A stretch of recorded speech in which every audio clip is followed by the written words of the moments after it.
Most people start their gardens by asking, what should I plant? But that's actually the wrong question. Let's break it down in today's episode of The Garden Gamble. Welcome to The Garden Gamble, where we're planting hope, taking chances, and growing memories for every season. I'm Ricky Clausen, owner of Clausen's Greenhouse in northern Minnesota. This podcast is for anyone who's ever stood in the garden, greenhouse, or backyard wondering if they're doing it right. Here we talk real-life gardening, the wins, the mistakes, and everything we learn along the way. Whether you're new to plants or have dirt permanently under your nails, you're in the right place. Let's take the gamble and grow together. Welcome everybody to episode 2 of The Garden Gamble. Here at the greenhouse this week, it's been a very busy week. We're actually getting in the last shipments of our plug orders. Plugs are just these little starter plants that we can't grow from seed that are coming in. So we're getting the last shipments of those. We're wrapping up and finalizing the last hanging baskets, getting those hung up. The ladies are busy transplanting and our seed room is full to the brim. We actually cannot fit any more trays in our seed room right now. So we are just waiting for those to germinate so we can keep transplanting those, and it is very busy. We also got in a few shipments of new retail goods. Like I mentioned, we do have a brand new retail space that I'm really excited to fill this year. So I've had a lot of fun doing some ordering, trying to figure out what people might want to be purchasing here at the greenhouse now that we have more space to put everything. I got to have some more fun and buy more things. So it's been exciting to watch all of that come in and get it all laid out. We've got new displays, and yeah, it's just a lot of fun watching all these things come to life. It's an exciting time of year here at the greenhouse. Lots of people think that May and June are our busy times, but actually March and April are probably some of our busiest times here at the greenhouse. So yeah, today's episode we're actually diving into the fun side of gardening, in my opinion. It's the dreaming, it's garden planning. And today we're going to actually talk about reverse garden planning, which is maybe a little bit different than how most people think of it. So yeah, let's just dive right in. Reverse garden planning. So what do I mean by that? We're actually going to start with the ending, in reverse. What do you want to see in your garden? What do you want to harvest? What do you want to enjoy? We're starting with that end vision. What is your goal with your garden for this year? So I want you to kind of visualize that, and I'll kind of break it down here throughout the episode today. But yeah, we're starting at the very end and working our way backwards. So let's start. If you are a vegetable gardener, what meals are you going to hopefully make with your harvest? Are you into canning and preserving? What's your family, or what are you going to actually eat? Start there and we work backwards. So a good example of this is if you want to enjoy fresh salsa all year long, maybe you want to can some to have through the winter. If that's your goal, you're definitely going to need tomatoes, you're going to need peppers, you're going to need onions. Maybe you want to pick up a pack of cilantro while you're at the greenhouse. Then from there, you got to think about how much of each you're going to need. And this kind of depends on the size of your family, how much your family kind of goes through each year or each summer. Are you only wanting fresh vegetables through the summer?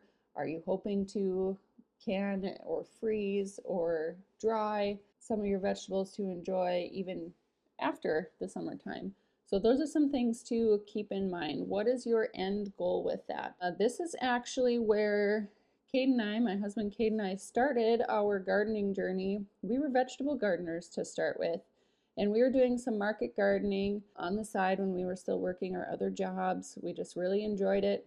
We ended up progressively getting our garden bigger and bigger each year, but we did a lot of planning. We did row planning. We did farmers markets also. So those were things that we had to keep in mind. And as our family grew, that also changed how much we were growing from season to season too.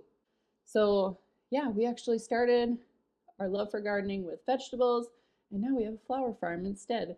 and I've kind of scaled back on the vegetable side of it. But that's how the greenhouse got started, is we were actually looking for a high tunnel or a greenhouse to extend our growing season up here in northern Minnesota, and Cade met this awesome couple who was retiring out of the greenhouse business, and Cade kind of decided that the greenhouse is going to be our little side gig, and now look at what it's turned into. It's our full-time job. We have 9 greenhouses, a full retail space. It's really exploded from there. Our little hobby garden with vegetables has turned into basically our entire life and our whole lifestyle. So yeah, that's crazy how what a little garden can do to change your life. I really enjoy fresh vegetables through the summer. I did a lot of canning, and so I really had to plan accordingly. We really enjoyed a lot of pickles. I did a lot of pasta sauce. So those were kind of the 2 things that I did a lot of, and a lot of broccoli. We froze a lot of broccoli when we were still doing that in bulk. So if you're a vegetable gardener, keep those things in mind. What is your goal at the end of the season? All right, so now fast forward for us. If you're a cut flower farmer, which is what we're doing now, got to keep a few things in mind. So how many bouquets are you going to want throughout the season? Do you want just 1 a week? Maybe a couple here and there? How many stems do you want in each bouquet? Will you be drying some of those flowers to enjoy everlasting bouquets into the winter, into the fall? Start there, and again, work in reverse, work backwards.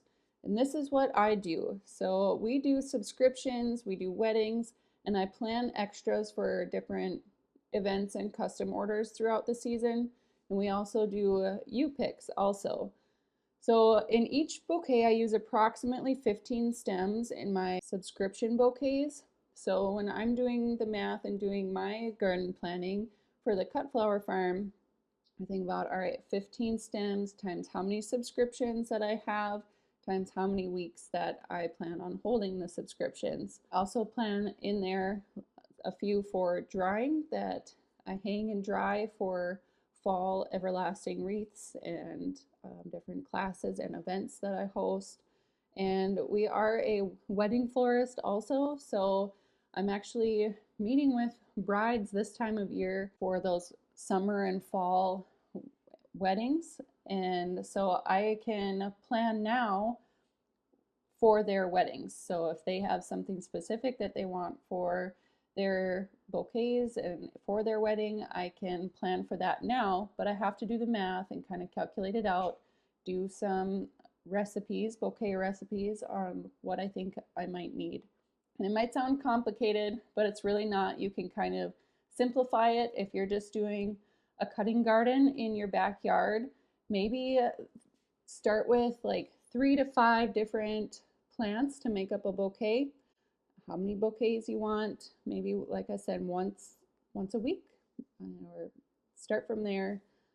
Just visualize what your goal is with your cutting garden, and that's going to be your starting place on how much and what to plant throughout the summer for your garden. All right, so maybe you're not a vegetable gardener, maybe you're not doing cut flowers, maybe you're really into perennials and landscapes, which I'm starting to dabble in a little bit more now. Cade does landscaping throughout the summer. We have a landscape crew that does residential and commercial landscaping. And so he'll often sit down with me after he meets with clients, or I'll go with him, and I help with the landscape designs and what plants to put in there, which I really love that about being a greenhouse owner, is we know the plants. And I think that's why a lot of people choose to go with us for their landscaping, is because we can see that long-term vision for them and what those plants are going to look like in 5 years and 10 years. What is that going to look like now and in the years to come? So that's just a few things for you to keep in mind too when you're shopping, is make sure you read that tag, see what it's going to look like in the long run too. So if you are a perennial or landscape gardener and you don't want to monkey with annuals or vegetables, what do you want to see and enjoy when you walk out your door? What kind of style, what kind of vibe are you going for when you are planning for your garden? Do you like a more clean cut and modern looking landscape and garden? Or do you want more of like a whimsical cottage garden feel? That will really help determine what plants that you pick out when you shop here at the garden center or at your local greenhouse.